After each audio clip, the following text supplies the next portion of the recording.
अस्सलाम वालेकुम। वीडियो में कबूतरों की अफजाइश नस्ल पैदाइश यानी कि रिप्रोडक्शन पे बात होगी। मेल फीमेल नर मादा की मेटिंग, अंडू की देखभाल, अंडू की इंक्यूबेशन यानी कि उनसे बच्चे निकलवाने का अमल, उन बच्चों की बेहतरीन तरीके से निगहदाश्त कैसे करनी है, मेटिंग के लिए साजगार हालात कौन से होते हैं, अस्क्वाप यानी कि बच्चों की बेहतरीन नशोनुमा, उनकी परवरिश, उनकी ग़िज़ाइयत के हवाले से आपके साथ डिस्कशन होगी और दीगर तमाम अवामल पे इस वीडियो में रोशनी डाली जाएगी ताकि अगर आप पिजन फार्मिंग जैसे कारोबार के साथ या शौक के साथ मुंसलिक हैं तो इसमें आने वाली किसी भी पेचीदगी को आप इस वीडियो को देखने के बाद बआसानी उसे हल कर सकें। इस फार्मिंग से, इस कारोबार से, इस शौक से किसी भी हाल में आप नुकसान ना उठाएं। याद रखिएगा कि जैसे ही एक फ़ीमेल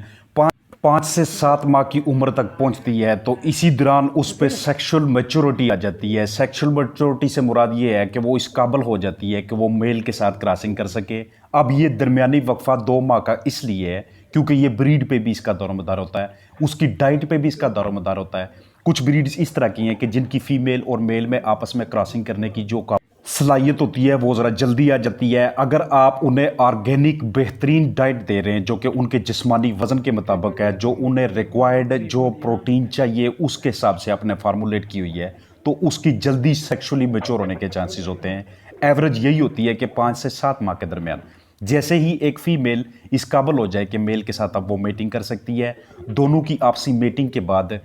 8 से 12 दिनों के वक्फे पे 1 से 3 अंडे अमूमन या ज़्यादातर हमें 2 अंडे हासिल होते हैं। 3 अंडे भी ब्रीड और स्पीशी नस्ल अनवा के हिसाब से हासिल हो सकते हैं, लेकिन ज़्यादातर 2 अंडे देने के बाद वो फीमेल टेम्पोरेरी आर्जी तौर पे अपना क्लच कुछ देर तक मुकम्मल करती है और यही अंडे 18 दिनों तक, 18 से बाज़ 20 दिन भी लग सकते हैं, उसमें ये हैच होना शुरू हो जाते हैं। और इस दौरान आपने ये जो एग्स होते हैं, चूंकि ये इतने ज़्यादा स्ट्रांग नहीं होते हैं जैसे चिकन के एग्स होते हैं, इनके ऊपर की जानब मौजूद जो शेल होता है वो इतना मजबूत नहीं होता। 3 से 4 सेंटीमीटर, समटाइम्स 4.25 सेंटीमीटर तक इनकी लेंथ होती है। ये भी स्पीशीज़ के हिसाब से, अनवा के हिसाब से, अकसाम के हिसाब से वेरी करती रहती है। फीमेल को उस वक्त रेडी होना चाहिए इनक्यूबेशन के प्रोसेस के लिए। अगर आपने इनक्यूबेटर रखा हुआ है तो वो भी बेहतर है, लेकिन बेहतरीन तरीकाकार यही होता है कि आप फीमेल के ज़रिए उन एग से इनक्यूबेशन करवा के उनसे आप आगे बच्चे हासिल करें। तो ये अंडू के ज़्यादा स्ट्रांग ना होने की वजह से, छिलके के बहुत ज़्यादा फर्म ना होने की वजह से आपको उनको हैंडल करने में इंतहाई केयर का आपने मुजाहरा करना है। अगर आप इसे इनक्यूबेटर में लगाते हैं तो 37.2 से लेके 37.5 डिग्री सेंटीग्रेड के दरमियान टेम्परेचर रखते हैं। 55 से 60 के दरमियान आप नमी का तनासब कायम रखते हैं। लेकिन अगर फीमेल के नीचे हैं तो फीमेल का खुद अपना जिस्मानी टेम्परेचर अपने परों के ज़रिए, चूंच के ज़रिए, टांग के ज़रिए, पंजू के ज़रिए घुमा के उस अंडे को ये बेहतरीन कंडीशन में रखती है। उसके बाद आपको स्क्वाब यानी कि इनके बच्चे हासिल होते हैं, उनकी केयर में आपने कोई सी किस्म की कोई गफलत नहीं बरतनी, क्योंकि आगाज़ में इस स्टेज के ऊपर पहला, दूसरा, तीसरा हफ्ता उनमें मोर्टेलिटी की रेशो यानी कि अमवात की जो शरह होती है उसमें इजाफा होता है। इसलिए आपने इनकी केयर में ख़ास ध्यान रखना है कि जिस जगह पे ये बच्चे मौजूद हों वहाँ पे रोशनी की शिद्दत ज़्यादा ना हो, कहीं से भी उस जगह पे बराह रास्त यानी कि डायरेक्ट रोशनी ना पहुंचे। थोड़ी सी डार्क रखने का मकसद ये होता है कि ऐसी सूरत हाल में उनकी ग्रोथ अच्छी होती है, वो अपने आप को तनाव से फ्री फील करते हैं। किसी क्वाइट प्लेस पे, पुरसकून जगह पे कार्डबोर्ड बॉक्सेस वगैरह बनवा के, मेल फीमेल की जैसे ही आपस में वो एज आती है कि वो एक दूसरे के साथ क्रॉसिंग कर सकें, तो उस एज पे अगर आप उनकी डाइट के अंदर मल्टीविटामिन्स या इलेक्ट्रोलाइट्स या इम्यूनो बूस्टर शामिल करते हैं तो आगे चल के अंडू में या फिर अर्ली मोर्टेलिटी के अंदर या चिक्स में अमवात के चांसेस कम होते हैं। और जैसे जैसे यही बच्चे थोड़े बड़े होने लग जाते हैं, आप इन्हें निशानी के लिए, आप इनको अलग टैगिंग के लिए इस तरह से इनके ऊपर कलर वगैरह करते हैं, जो कि शौकीन हजरात का शेवा है। लेकिन एक्चुअली हम डिस्कशन कर रहे हैं फर्टिलाइजेशन के ऊपर। तो जैसे ही इनके ब्रीडिंग का सीज़न आता है, ब्रीडिंग का सीज़न कोई भी हो सकता है, लेकिन ज़्यादातर मरतूब मौसम में, स्प्रिंग सीजन में यानी कि मौसम बहार में मेल फीमेल की आपसी मेटिंग होती है, इनकी कोर्टशिप होती है और उसके बाद फर्टिलाइजेशन और फिर फर्दर प्रोसेस का आगाज़ होता है। अपने इन बर्ड्स को, अपने इन पिजन्स के बच्चे जिस जगह पे आपने रखे हुए हैं, ये इस तरह का आपने इनका माहौल बनाना है। इस तरह के बॉक्सेस, खासतौर पे अगर लकड़ी का इस तरह का एरिया हो तो वहाँ पे साइडों पे ईंटें वगैरह रख के उसके दरमियान में जिस जगह पे डायरेक्ट रोशनी वहाँ पे ना पहुँच सके, मेल जिस वक्त इस एज पे पहुँच जाए कि वो फ्लाई कर सके, तो आपने उसको अपने साथ मानूसियत के लिए इस तरह का हैबिटेट मुहैया करना है। जैसे ही वो इस एज पे पहुंचते हैं कि वो फ्लाई कर सकें, इस वक्त पे उनकी डाइट आपने बहुत अच्छी रखनी है। ये मैं इसलिए अर्ज़ कर रहा हूँ कि अगर आप उनको फर्दर ब्रीडिंग के लिए रखना चाहते हैं, अगर आप इस ब्लड लाइन को, इसी नस्ल को आगे लेके चलना चाहते हैं या इनका क्रॉस वगैरह करवाना चाहते हैं, तो मोस्ट इंपॉर्टेंट चीज़ होती है कि आप उनकी डाइट के ऊपर ख़ास फोकस करें। डाइट में प्रोटीन की रेशो हाई रखने के लिए घरेलू पैमाने पे अजनास, मुख्तलिफ ऑर्गेनिक सीड्स, पिजन्स की एज के मुताबिक, उनके जिस्मानी वज़न के मुताबिक वक्तन फ़ोक्तन देते रहा करें। क्योंकि अगर आपने इनकी आगे ब्रीडिंग करनी है, नस्ल को आगे लेके चलना है, तो उसके लिए उनकी ग़िज़ाइयत के ऊपर ख़ास फोकस रखना पड़ता है। नॉर्मल दिनों में इनके कूप में, इनके पिंजरों में अगर लाइट की हल्की फुल्की शिद्दत आ भी रही हो तो उसकी इतनी प्रॉब्लम नहीं होती। लेकिन जैसे ही ब्रीडिंग सीज़न का आगाज़ होता है, उस वक्त चिकन्स की तरह, दूसरे ढेर सारे बर्ड्स की तरह, जानवरों की तरह, अगर इन्हें एक ऐसा एनवायरनमेंट मिल जाए कि जिसमें रोशनी की, लाइट की इंटेंसिटी, शिद्दत, उसके लक्स इतने ज़्यादा ना हों,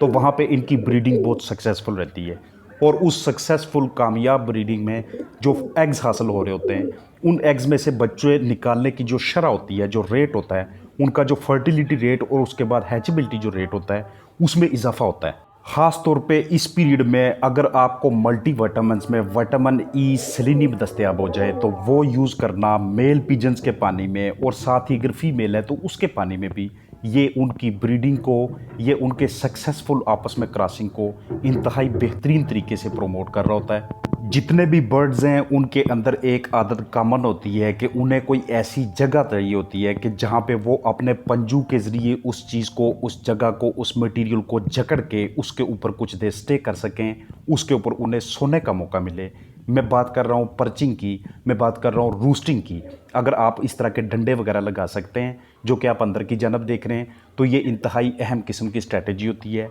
बाहर की जानब इस तरह से पर्दे इंस्टॉल करना, आगे चूँकि वेदर तब्दील हो रहा है, रातें ठंडी होंगी, दिन के वक्त टेम्परेचर थोड़ा सा ऊपर होता है, लेकिन रात ठंडी होने की वजह से, टेम्परेचर डाउन होने की वजह से, इन बर्ड्स का जिस्मानी टेम्परेचर, जो अपना जिस्म का दर्जा हरारत होता है, उसके ऊपर नीचे होने के चांसेस होते हैं। और ऐसे हालात में इनका हल्का फुल्का, इनको रेस्पिरेटरी प्रॉब्लम्स का होना या बुखार में मुब्तला होना, ये कॉमन है। इसलिए आपने इनको शाम के वक्त या मॉर्निंग टाइम पे नीम गर्म पानी, वो वाला पानी जो कि पीने के लिए, हमारे पीने के लिए भी मौजूद हो, जिन्हें हम भी पी सकें, उस पानी के अंदर अगर आप हल्का सा ब्रूफिन शामिल करते हैं या एरिनेक सिरप शामिल करते हैं, तो ये इन्हें इस मौसमियाती तनाव से मुकाबला करने में बहुत ज़्यादा हेल्प करता है। इस तरह से दरमियान में डंडे इंस्टॉल करने का बेनिफिट ये भी होता है कि अगर किसी वजह से आपके ये पिजन्स डायरिया में या इस हाल में मुब्तला हो जाते हैं, तो नीचे की जानब जो मटीरियल होता है या जिस जगह पे आपने पिजन्स रखे हुए हैं, वो जगह बहुत ज़्यादा गदली नहीं होती, क्योंकि इन्होंने जो भी अपने जिस्म से फाजल मवाद बाहर निकालना है,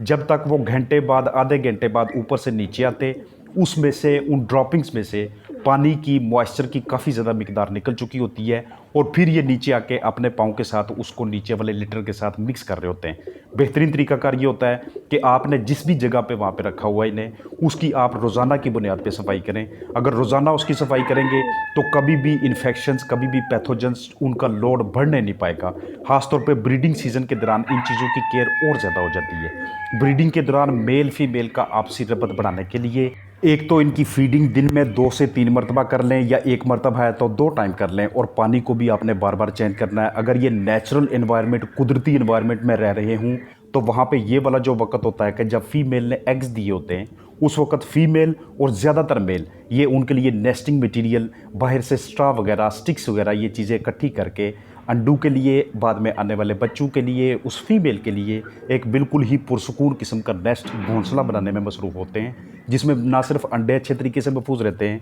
बल्कि बाद में आने वाले जो बच्चे होते हैं, उनका भी जो इनिशियल पीरियड होता है वो बेहतरीन तरीके से गुजरता है। लेकिन अगर आपने इस तरह से पिंजरे बनाए हुए हैं कि जहाँ पे इन्हें बाहर तक रसाई हासिल नहीं है, मेल बाहर नहीं जा सकता, फीमेल बाहर नहीं जा सकती, तो ऐसी सूरत हाल में ये आप पे बहुत ज़्यादा डिपेंडेंट होते हैं। आपने इनकी केयर करनी होती है। इसलिए इनका जो नेस्टिंग मटीरियल होता है, इनके जो वाटर और फीडिंग और नीचे का जो मटीरियल है और वेंटिलेशन, यानी कि हवा के गुजर के हवाले से, इन सारी चीज़ों की आपको केयर करनी पड़ती है। परों को जितनी ज़्यादा देर वहाँ पे रहने देंगे उतना ज़्यादा उनमें इन्फेक्शन बनता जाएगा, उतनी प्रॉब्लम होती जाएगी। अगर आपको कमर्शियली कबूतरों के लिए अवेलेबल ग़िज़ा मिल जाती है कि जिसमें उनके जिस्मानी वज़न के मुताबिक, उनकी उम्र के मुताबिक protein, mineral, carbohydrate, amino acids और दूसरे ग़िज़ाई अज्जा भरपूर मिकदार में, मुनासिब मिकदार में दस्तयाब हों जितने उन्हें रिक्वायर्ड होते हैं, तो ये भी एक अच्छी स्ट्रेटजी है। लेकिन अगर घरेलू पैमाने पर ग़िज़ा बनानी पड़ती है तो उसके लिए हेल्दी किस्म के, सेहत अफ़ज़ा किस्म के अजनास का चुनाव, उनकी सिलेक्शन आपके लिए ज़रूरी हो जाता है। लिहाजा जब भी ब्रीडिंग सीज़न आता है, अगर आप चाहते हैं कि मेल फीमेल की क्रॉसिंग, बेहतरीन क्रॉसिंग से लेके उनके आगे स्क्वैक की बेहतरीन रेशो तक, बेहतरीन हेल्थ तक आप सारी चीज़ों की मुकम्मल तरीके से केयर कर सकें, तो उस सिलसिले में ये जो वीडियो मैंने बनाई है, ये जो काविश की है, ये आपके लिए, आपके फलाह के लिए हेल्पफुल होगी। अपना ख्याल रखिएगा। अस्सलामु अलैकुम वरहमतुल्लाहि वबरकातुहू।